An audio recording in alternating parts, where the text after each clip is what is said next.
here with us to kick off an important, very important month for us is very, very special. He is the Regional Major Gifts Officer representing the Rotary Foundation, and he took over in this role just back in June, but he has a very strong background. He was in a similar role in Southern California, Arizona, and Hawaii. Oh, darn, huh?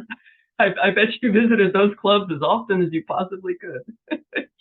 But before you joined the foundation, you worked at William and Mary, and your primary responsibilities were generating major gifts to annual scholarship support and capital projects. So you're not at all a stranger to fundraising, and I have a feeling that you are absolutely the perfect person for us in the right place at the right time. During your time at William and Mary, the athletic department achieved records for cash gifts and commitments, as well as the number of donors in a fiscal year. Yay for you. You served as an athletics representative on the All In campaign, which raised $22.8 million in its first year. Wow. And you mentioned that you've been at High Point University, and you received your undergraduate in sports communication from Bradley University and earned a master's in sports administration from UNC Chapel Hill. You and your wife live in Charlotte with 2 dogs, Romeo and Big E, and you're a native of Bay City, Michigan. So, John, thank you so very much for being with us this evening. We look forward to being inspired by taking our support of the endowment maybe just that one step further, and I think you're going to inspire us to do that. So take it away. Thanks, Candace. It is awesome to be with you all. This is the beautiful thing about Zoom that I think is a blessing from the pandemic, the ability to be able to connect like this and not have to travel and be where we are. You know, we can be in Florida as John is. I know when I was first starting, Lance was in an RV somewhere, and I don't even remember. It was like, where in the world is Lance was kind of my name of the game with that. And so, well, it's so good to be with you all. And Candace, I appreciate that introduction. And I really love what I get to do at the foundation. It's one of the most rewarding jobs I've ever had. And I truly believe that because having worked in a university setting in fundraising and specifically in athletics, I've always felt like the university was the one that set the priorities for what we wanted to raise money for. And that's just the way universities kind of operate. We set the goals, in athletics. It's about, hey, we want to build this beautiful addition to our stadium. We want to provide more scholarships to our student athletes, but we're setting the priorities. And really with the Rotary Foundation, as I say it here, it's our Rotary Foundation. It is what Rotarians want to do with the money. It is not what we as the foundation want you to do. It is very much a bottom-up fundraising model. And I love that because it's up to you to determine where you want to support and what you're passionate about, because everybody on this Zoom call and every Rotarian around the world has a different thing that'll strike in their heart. But I truly believe that within the Rotary Foundation, you can align that passion with some way to give. And we'll talk through that a little bit here this evening. So this is my beautiful headshot. It also has my email and phone number for you. This headshot was taken right when I started my job at William and Mary. I have put on a little bit of weight since then, so I continue to use it because I still think it makes me look nice and dapper with that. But when I show this picture, I want to give you a little bit about how Rotary has come into my life and made an impact with me. My dad's been a Rotarian up in Bay City, Michigan, his entire life. And so I used to be the cool kid at 10, 11 years old, going to meetings with him, hanging out with all the business people, and thinking I was a hot shot. That was the cool kid there and everything. And it was just so much fun to be a part of those meetings. And so for me, it's always been important to get involved with Rotary and give back. And so the moment that I could, when I started my professional career in High Point, North Carolina, the first 2 things, my dad being a Lutheran minister, said, all right, here's the church you should go to, and here's the Rotary Club you should find. And so right from that moment in time, I got involved in Rotary, been a member. I'm still a member of that club in High Point, North Carolina, virtually, until I find my club here locally in the Charlotte area once we settle down and put some more roots. As there's a lot of options of clubs here in Charlotte, and it can be 45 minutes getting to one club, and I want to make sure that I can dedicate my time fully. But Rotary's been a special part of my life.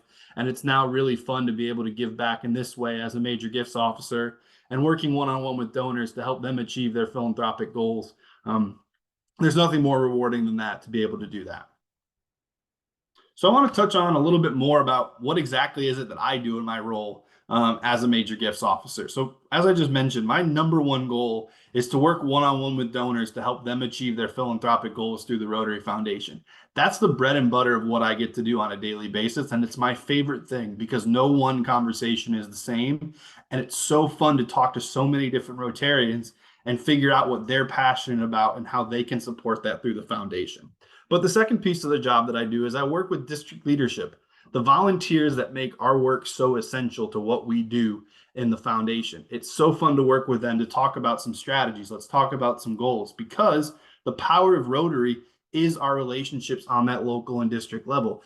Here I am, a foundation employee, but you all have been members of the club for many years together. You're very comfortable with each other. You know people in the district roles. So it's so important that we have strong volunteer leadership that helps us educate the foundation and what's so key about our foundation. Because the more education and the more that we can talk about the impact of the foundation, the more that we're going to have people willing to support our foundation and the great work that we can do. So not only do you have me in my, employee of the foundation role, but you also have all of these volunteers that serve in these various capacities that are so important, right?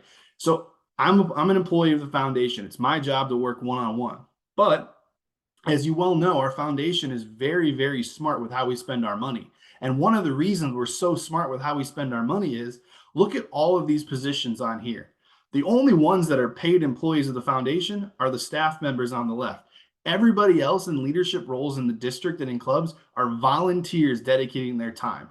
Think about it. If we were our own foundation and we had to have all of these roles across all organizations, our overhead costs would be ridiculous. But because we have strong volunteers that are dedicated and passionate to our foundation, we're able to spend the dollars to make the impact where they're most needed. But I also bring this slide up because think of the people locally that you can work with or the people can have questions to. Always know that you can go to them and work with them as well. In addition to myself, we're all a partnership, we're all a team, and we all want to work together to make sure that our foundation is receiving the most money, but also we're helping people support the areas of Rotary that they're most passionate about.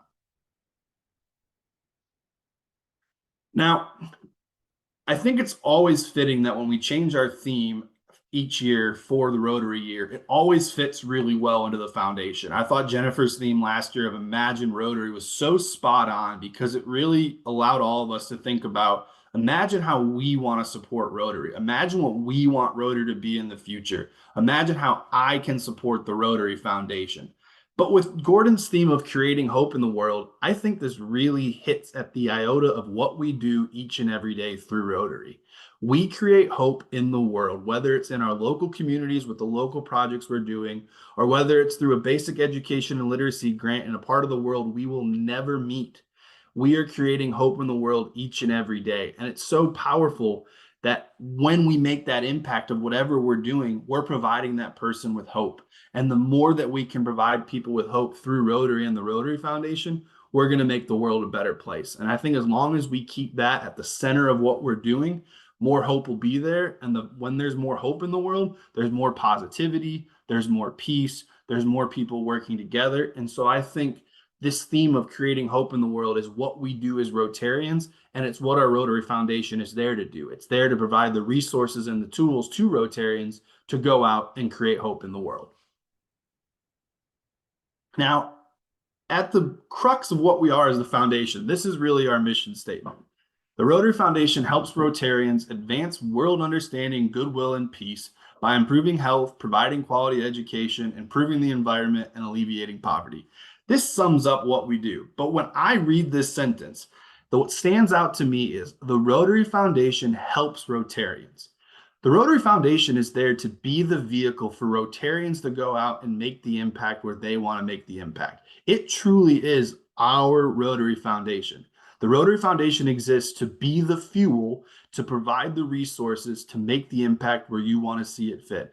It's there to help the club that has the connection with Nigeria and wants to support water projects there. It's there to help the club in the district that has the connections with Guatemala to do a global literacy project there. It's there to help the club that wants to support their local community with a van to help veterans get to their appointments and make sure that their mental health is continuing to stay strong. The Rotary Foundation helps Rotarians. It is for you to utilize and for you to do this. And I just thought of this today because it's trick or treat. Think about the Rotary Foundation as that big candy basket, right? It's there for you to grab candy from and utilize where you want to see it, whether it's a Snickers, whether it's an M&Ms. It's there for you to eat and take advantage of in your own community. But we as Rotarians are responsible for filling that candy bucket by supporting the foundation through our annual fund gifts, through gifts to the endowment fund. And if we don't have candy there, we're not going to be able to take from the candy jar. It's so important that we work together, but it really is there for us to utilize. It's for Rotarians to make the impact where they see fit. And the only thing that we suggest that every Rotarian give to is polio. We're all committed to that effort. But beyond that, it's what you want to take from the candy jar and what you want to put into work in the world. Now, why, again, as I mentioned earlier, why is it such a great charity to support? Recently, we just received our 15th consecutive 4-star rating from Charity Navigator. That's incredible as an organization. I know sometimes people tend to get a little frustrated with how we work as a foundation. We're not the quickest and most efficient vehicle sometimes. Sometimes we take our time and we're slow. But that's because we want to make sure that every dollar you give is being spent where it's supposed to be spent. We don't want money being spent over here if it's supposed to be spent here. We want to make sure that all the documentation's in place and all of the dollars are being put in the right way. And it's because of charity rankings like this that people continue to support the foundation. I've had many donors say, I've increased my giving because I know I can trust what the dollars are doing. And it's so important.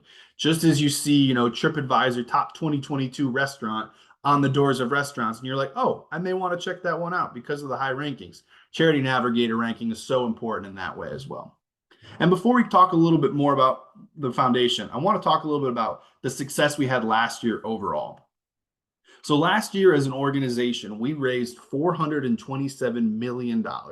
That's an incredible number when you think about it. Think about everybody around the world that is participating through district designated funds, through their own personal philanthropy, and through the Bill and Melinda Gates Foundation. That's a lot of money that's going out there to do good in the world.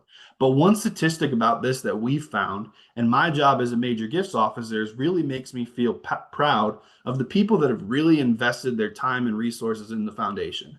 Of this 427 million, 0.4% of our donors represents 43% of this money. Give that a thought about major gifts making a major impact. That's incredibly powerful.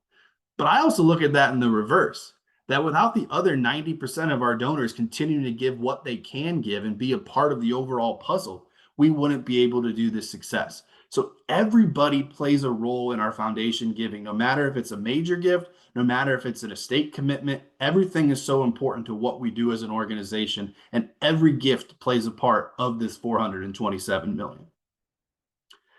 And what is the benefit? What is the big X of what we do? It's our grants. And you can see last year in 2022, 2023, these are where our grants went to spend. We did over $28 million in district grant projects that are done in the local communities of our Rotary clubs and districts. We did just about $69 million in global grants. About 1,100 global grant projects were completed last year.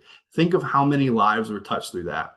And obviously, as we've seen over the past couple of years, disaster response grants have really taken a big rise given the war in Ukraine with Ukraine and Russia, the earthquake in Morocco, and so many other natural disasters that we're seeing. $15 million went out to help those communities that need it the most.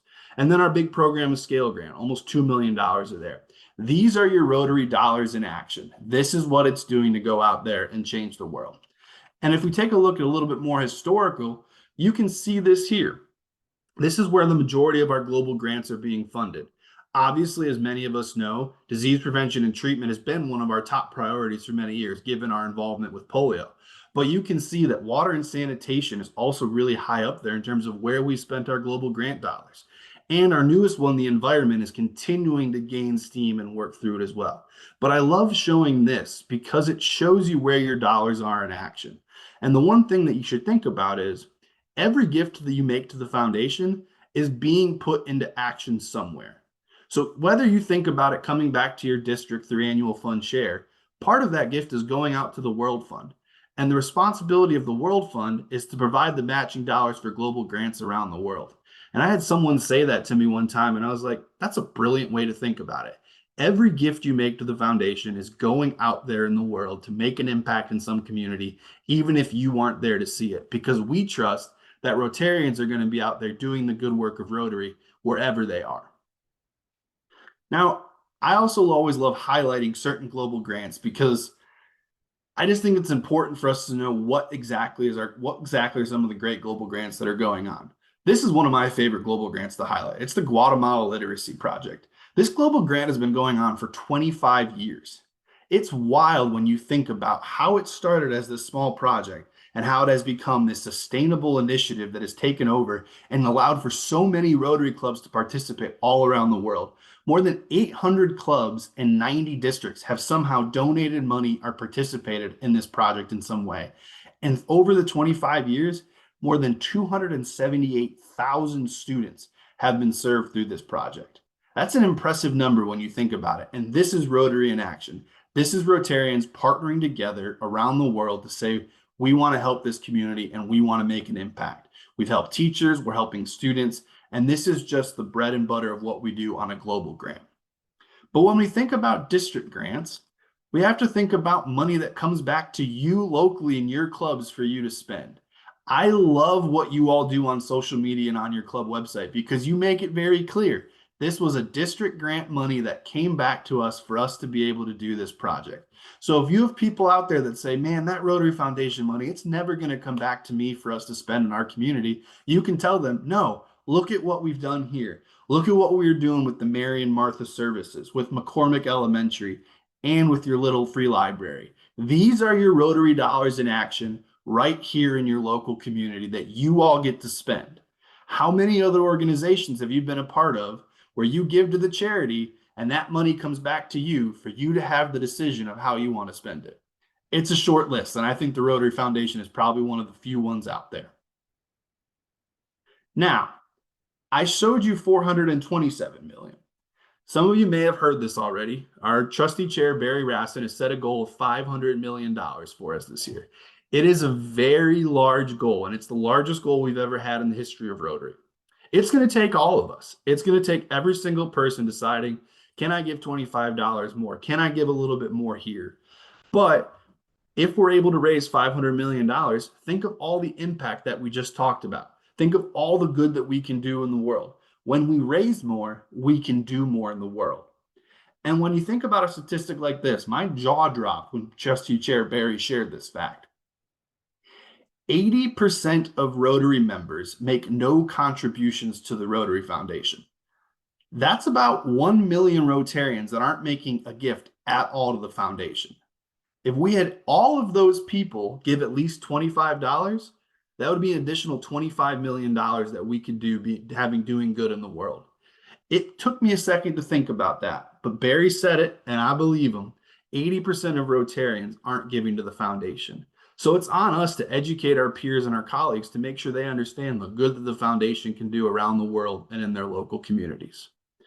So now I want to transition into a little bit, as Candace mentioned, of what can you do as an individual and how would I look at it to approach a conversation of potentially looking to make a major gift to the Rotary Foundation. This is what you can kind of hear about my approach to the foundation and how I go about my work. But I want to kind of present some ideas of what makes our foundation great and why you may want to consider making a major gift or supporting our endowment through the foundation.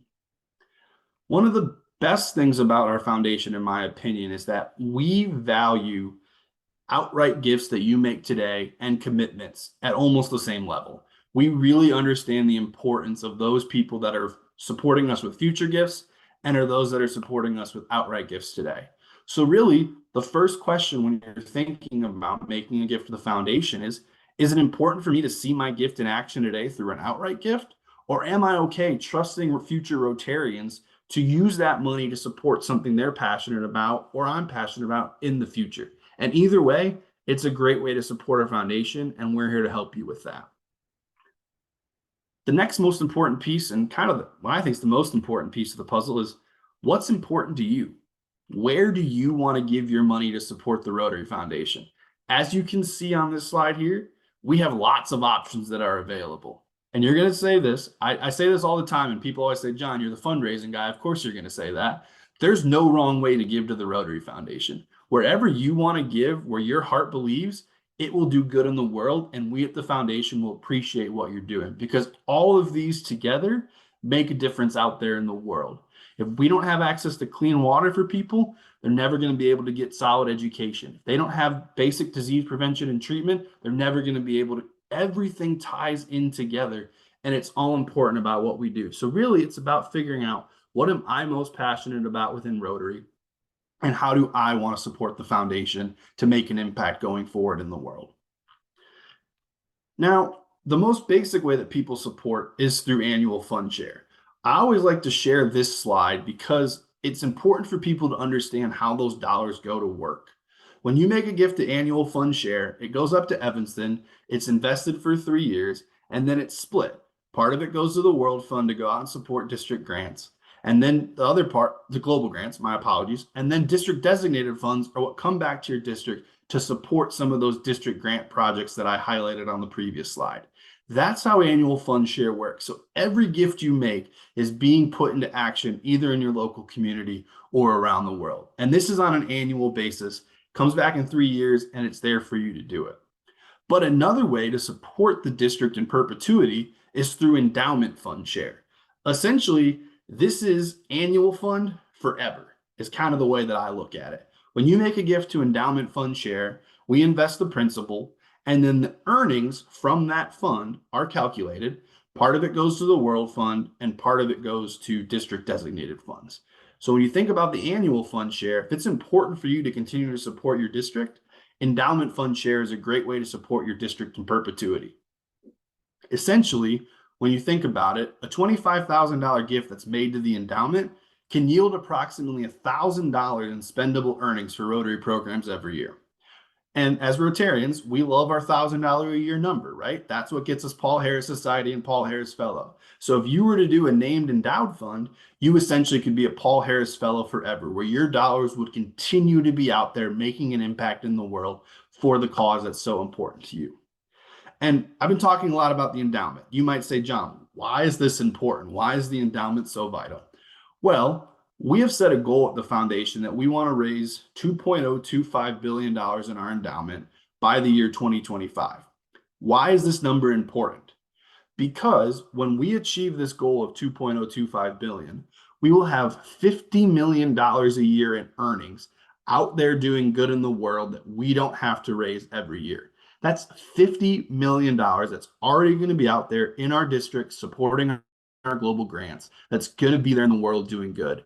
It's important that we continue to sustain our future, and growing our endowment is a great way to do that, and why it's so important to do that. So it's not the only way that you can give, but the endowment is a powerful tool to make sure that Rotary has a sustainable future for the good of future Rotarians for generations to come, that they can continue to make an impact. But not only do we have a variety of places where you can give, we also have a variety of tools of how you can give to the foundation.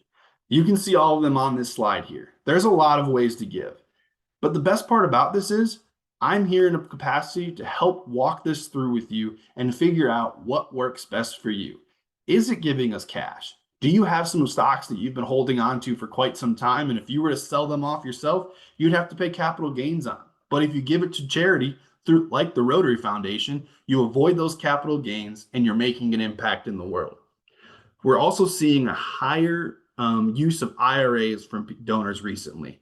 Giving directly from your IRA to a charity is a wonderful tool to help provide you with some personal benefits on your taxes and Social Security and Medicare costs, but also doing a great gift in the world through that. There's so many ways to give, and we have a team here at the foundation that want to help you identify where you want to make an impact, what the best vehicle is to do that, and how we can partner to recognize you for that incredible contribution.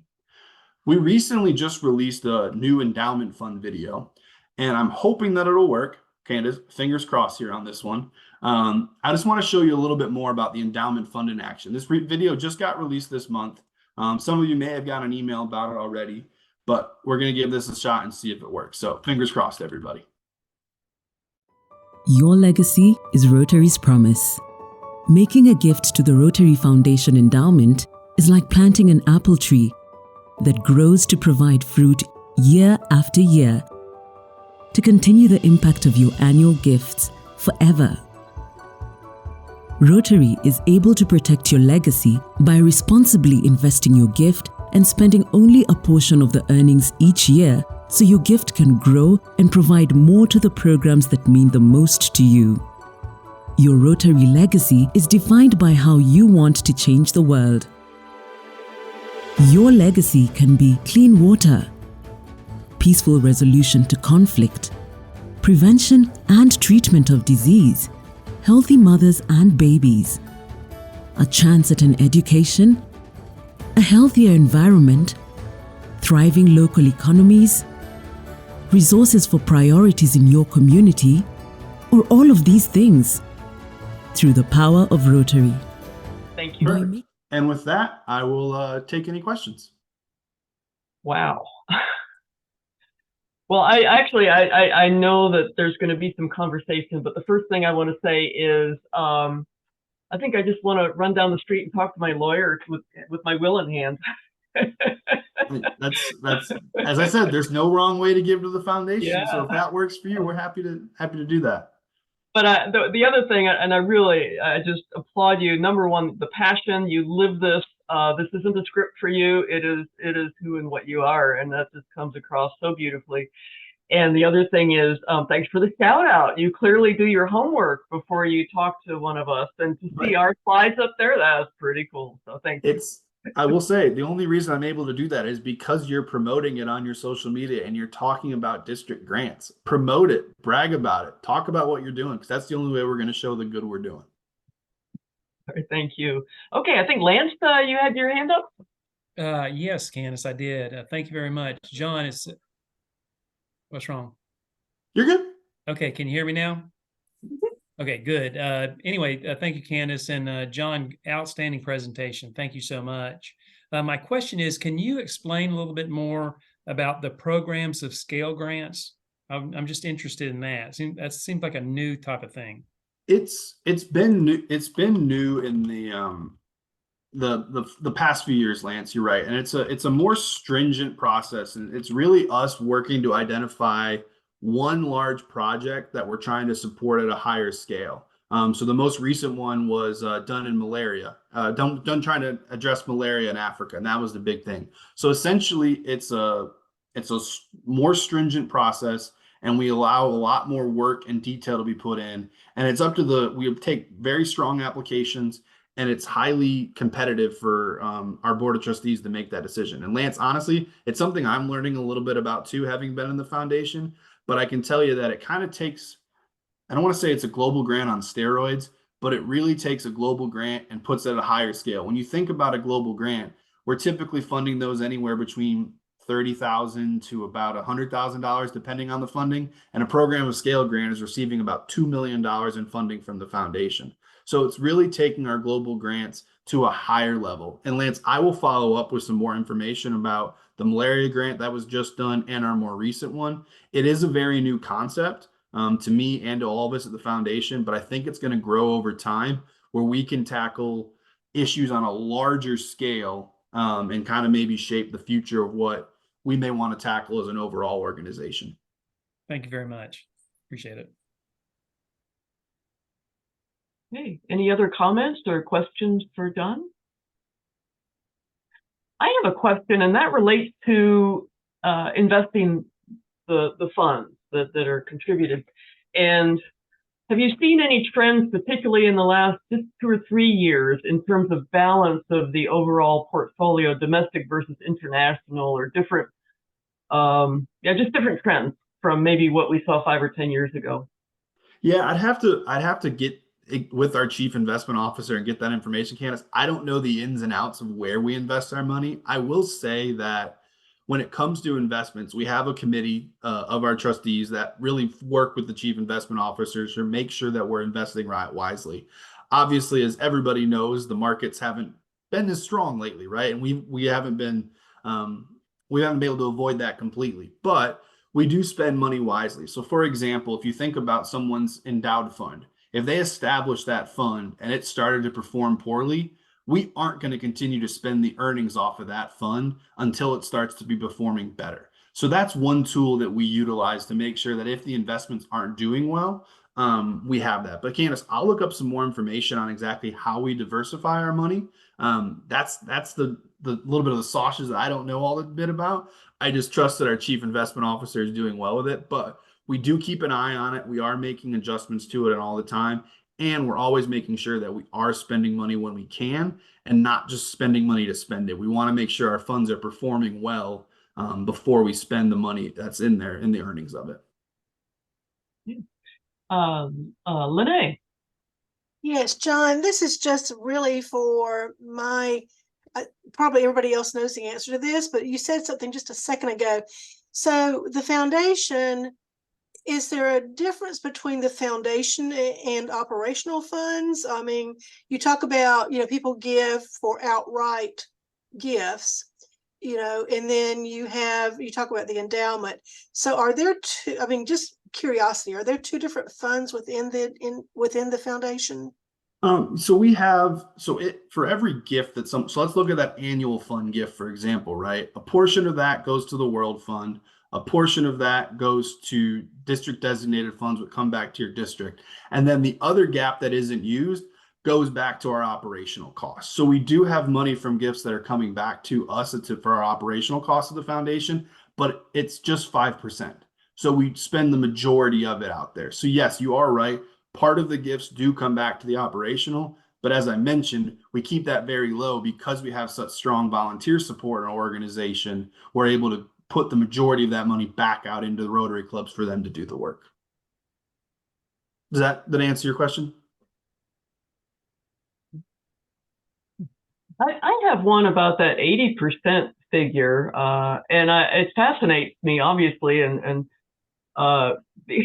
partially because this is my fourth Rotary club in the U.S. and every club, it's been a high priority to make the foundation something that the club supports strongly. So, you probably don't know this, but I may look into it in terms of that 80%. Is that typical of the U.S. as well as the rest of the world, or is the U.S. actually doing better than some other parts of the world? Yeah, I think as a whole, the U.S. is doing much better than the rest of the world. I think first and foremost, the one of the reasons is it's an educational piece about connecting people to the foundation and what we do, right? If you just talk about it's foundation month and we got to make our $100 donation, people are just going to assume, okay, I'm giving to the foundation, but they don't know what it does.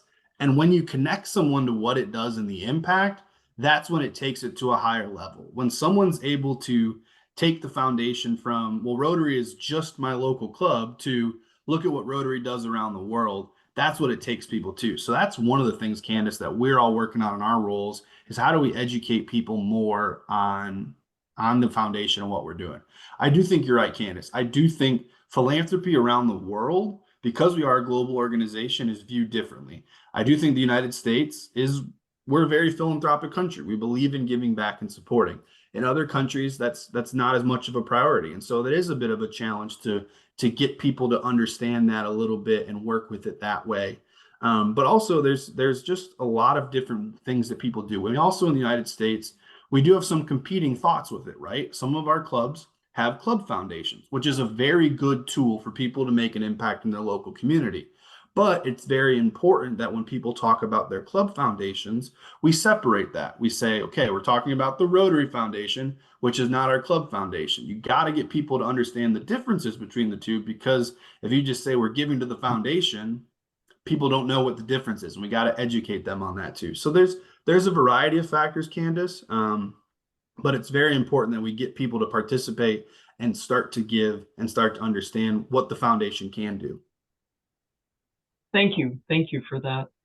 I am aware of the club level foundations, and I have always wondered, obviously it's a way for them to have a strong presence in their, one of my clubs did have that, had a very strong presence in the community in Southern Arizona as a result. But I've always wondered about sort of the big picture Rotary world and how they felt about the club club level foundations. Yeah, we're never gonna. I mean, my thing is like when it comes to giving to the foundation, it comes to being Rotary. You almost have to make a plan about it, right?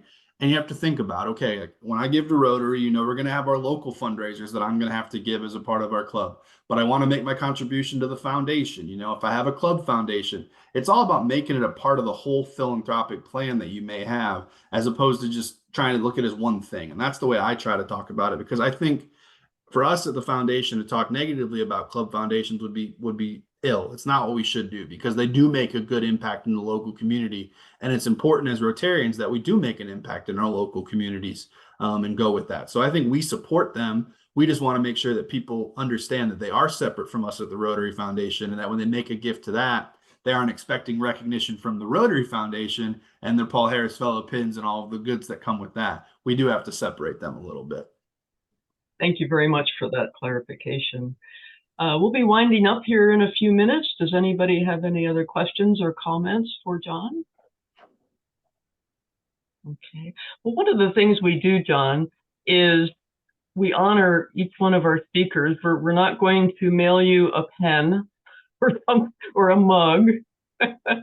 But what we do is we do support, as you mentioned, a number of little free libraries all around the upstate. And this particular book will be donated in your honor to one of the little free libraries that we service. So thank you very, very much for giving us an extraordinary perspective on the foundation. And I actually would be very remiss as our club president if I didn't remind you, as you're looking for a Rotary home in the Charlotte area, particularly if you're on the road a lot, that you just give us a look, or if nothing else, watch our program schedule and use us as a makeup if you can't make it to whichever club that you. Anyway, all that said, you are welcome to be with us at any time, and thank you very, very much for your presentation and your passion this evening. Thanks, Candace. I appreciate it. And thanks for donating the book. I think those are the coolest ways when we're doing things like that. I have enough pens and coffee mugs to last me forever. So a book in a little free library is way better than that. Okay, cool. And you never know what that's going to trigger in some little person's mind, and it'll go on and be shared with others.